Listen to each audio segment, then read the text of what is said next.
আজ আমাদের সঙ্গে রয়েছেন বেগম খালেদা জিয়া। আজ আমরা যাকে সঙ্গে পেয়েছি তিনি বাংলাদেশের সাবেক প্রধানমন্ত্রী শেখ হাসিনা। আমি আপনার কাছ থেকে জানতে চাইবো যে আন্দোলনে শেখ হাসিনার পতন হলো সেই আন্দোলন সম্পর্কে অন্তর্বর্তী সরকারের প্রধান উপদেষ্টা ডক্টর মোহাম্মদ ইউনূস যুক্তরাষ্ট্রে বিল ক্লিনটনের উপস্থিতিতে একটা অনুষ্ঠানে বললেন যে এই আন্দোলন খুব পরিকল্পিতভাবে চালিয়ে নেওয়া হয়েছে, কিছুই হঠাৎ হয়নি। আমরা আপনার কাছে একটু জানতে চাইবো যে আপনার জ্ঞাতসারে কিংবা অজ্ঞাতে এই আন্দোলন কি শুরু থেকেই কোটার আড়ালে সরকার পতনের আন্দোলন ছিল? চক্রান্তটা শুরু হয়েছিল সেই 2022 সাল থেকেই। কিছুতে আমাকে ক্ষমতায় থাকতে দেবে না। আর বাংলাদেশ যখন উন্নত হয়ে গেছে, যারা এই সুদখোর ইউনূসের তো বহুদিনের লালায়িত স্বপ্ন, আর তার মদতদাতা আজকে এটা প্রমাণিত। সেই ইউএসএইডের টাকা আর আমেরিকার মদত, পাকিস্তানি আইএসআই এর মদত, জঙ্গি, সন্ত্রাসী, খুনি এরা এবং গ্রেনেড হামলাকারী, বিডিআরে আমাদের সেনা সদস্যদের হত্যাকারী, এরাই হচ্ছে তার শক্তির আধার। তাদেরকে নিয়েই তার পথ চলা, যা আজকে প্রমাণিত সত্য। এবং আমি আরেকটি খবর আপনাদের দিতে চাই, দুর্নীতি দমন কমিশনে ইউনূসের বিরুদ্ধে একটা মামলা হয়েছে।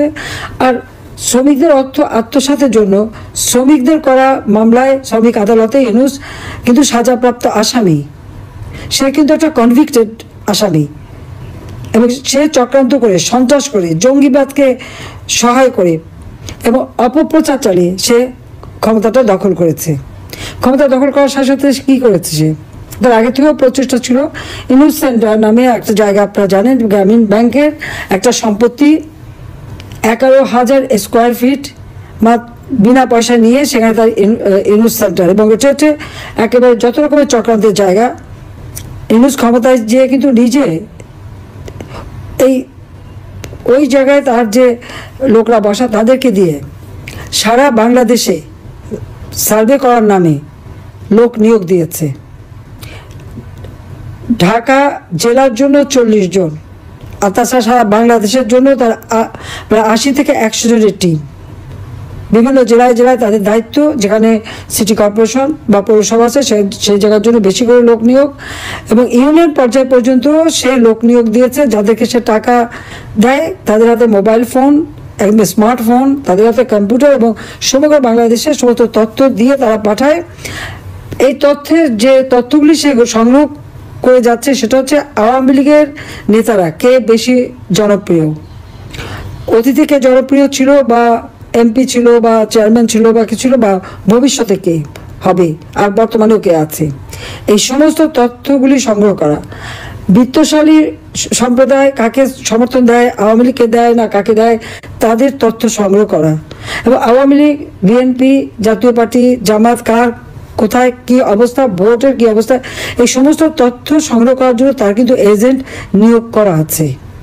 এছাড়া সে যে বিশাল গুন্ডা বাহিনী পারে, 1000 মোটর সাইকেল তাদেরকে দেওয়া হয়েছে, এবং তাদের হাতে স্মার্টফোন, এবং কয়েকটা মাদ্রাসা, কিছু ইউনিভার্সিটি, 35টা কলেজ ইউনিভার্সিটির কিছু ছেলে মেয়েকে সে টাকা দিয়ে পেলে পুষে রাখে, এবং তাদেরকে দিয়ে যত অঘটনগুলি ঘটায়।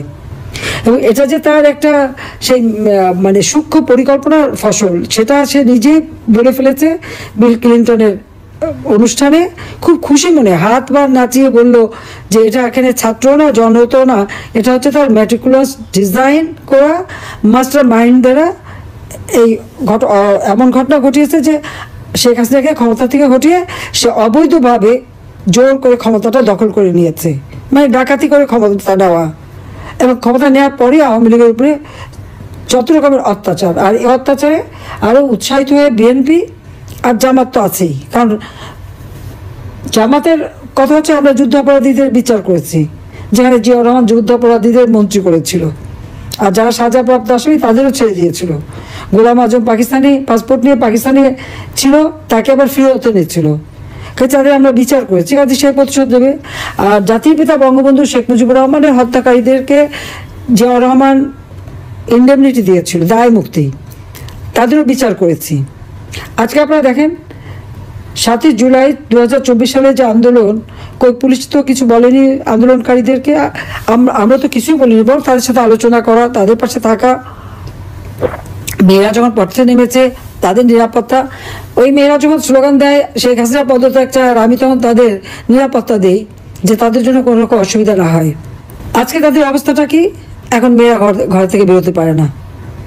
তারা এমনই আন্দোলন করলো, এমনই স্বাধীন করে ফেললো দেশ যে এখন নিজেরাই ঘরবন্দি। তো এখন যাবে কোথায়, তারা কী করবে? আর সেই যেটা কোনো কোটা ইস্যু ছিল না, সে কোটা আন্দোলনই বা তাদের কোথায় গেল? আর এখন সপ্তদলীয়করণ, এই অস্ত্র লাঠি সোটা নিয়ে চিফ জাস্টিসকে পদত্যাগ করতে বাধ্য, জজকে পদত্যাগ করতে বাধ্য। কোনোদিন এই অবস্থায় কখনো বাংলাদেশকে ভাবতে পারেনি। শিক্ষকদের চাকরি থেকে বের করে দিচ্ছে, ইউনিভার্সিটি, কলেজ, স্কুল সব জায়গায় ছাত্রছাত্রীদের অপমান করাচ্ছে, প্রতি পদে পদে চরমভাবে মানবাধিকার লঙ্ঘন করে যাচ্ছে। বাড়িতে ছোট শিশু তা থাকা সত্ত্বেও বাবা মাকে গ্রেপ্তার করেছে, বাবাকে তাকে মাকেও। তো বাচ্চাটাকে কে দেখবে? কি হবে তার?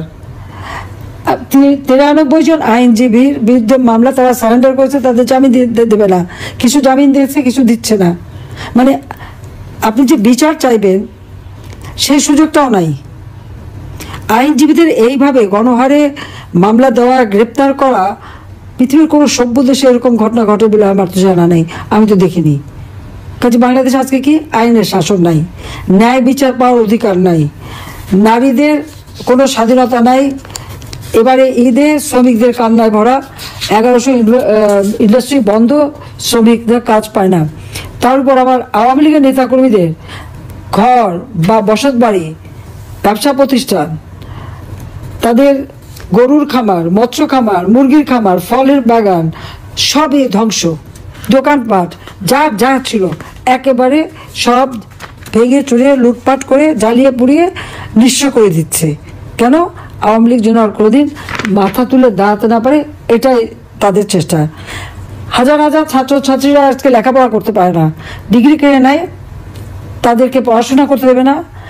একটা মেয়ে পরীক্ষা দিতে গেল, তাকে কিভাবে লাঞ্ছিত করলো, তাকে যারা মারলো, চুল ধরে টেনে মাটিতে ফেললো, পুলিশ দাঁড়িয়ে থাকলো, সেনাবাহিনীর সদস্য দাঁড়িয়ে থাকলো, অপরাধীদের কিছুই বললো না, আর যে মার খেলো সেই মেয়েটাকে ধরে নিয়ে জেলে পড়লো।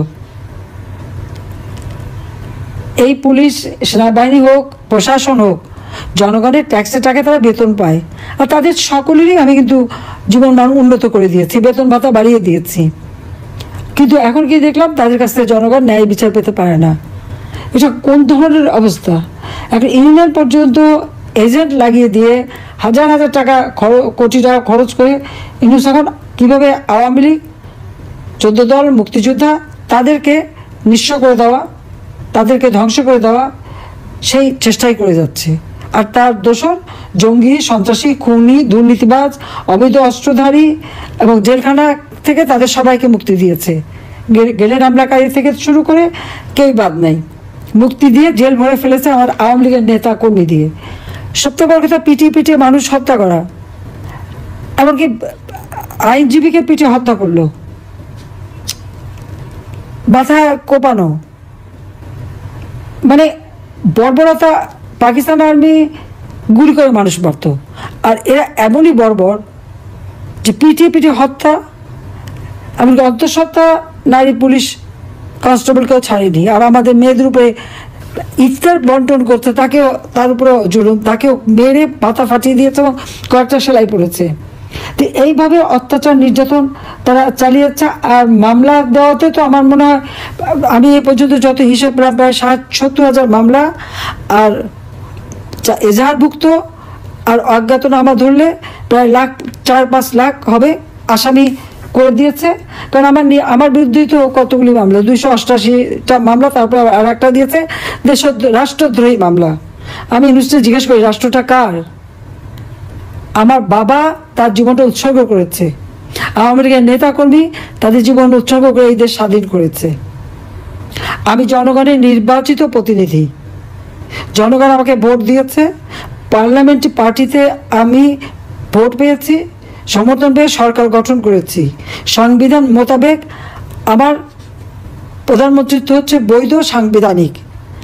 আর ইউনূস এই জঙ্গি, সন্ত্রাসী, তাদেরকে নিয়ে সূক্ষ্ম পরিকল্পনা করে, সন্ত্রাস করে সে ক্ষমতা দখল করেছে। তার কোনো জনগণের ম্যান্ডেট নাই, সাংবিধানিক ভিত্তি নাই, আইনগত ভিত্তি নাই। আর সে দেয় আমার বিরুদ্ধে রাষ্ট্রদ্রোহী মামলা, যে রাষ্ট্রদ্রোহী কাজ করেছে সংবিধানের 7 খ অনুযায়ী, সেই হচ্ছে সবচেয়ে বড় অপরাধী, যে এইভাবে ক্ষমতা দখল করলে তার শাস্তি হবে, এবং ইনশাল্লাহ শাস্তি দেবো, এতে কোনো সন্দেহ নেই। আজকে সমস্ত অর্থনীতিকে ধ্বংস করে দিয়েছে, প্রবৃদ্ধি কমে গেছে, মাথাপিছু আয় কমে গেছে, মানুষের কোনো দিনমজুররাও আজকে কাজ পায় না। আর ধর্ষণ, শিশু নারী ধর্ষণ, বাংলাদেশ জন্য এখন ধর্ষণের স্বর্গরাজ্য, কিন্তু কেউ সংবাদ পরিবেশন করতে পারবে না, কোনো সংবাদ দিতে পারবে না, কোনো নিউজ দিতে পারবে না। যে নিউজ দিতে যাবে, যে সংবাদ পরিবেশন করবে, তার বিরুদ্ধে ব্যবস্থা নেবে। সেখানে তার এজেন্ট বসানো আছে। এই যে কত এজেন্ট পালে, এটাই হলো সবথেকে বড় কথা।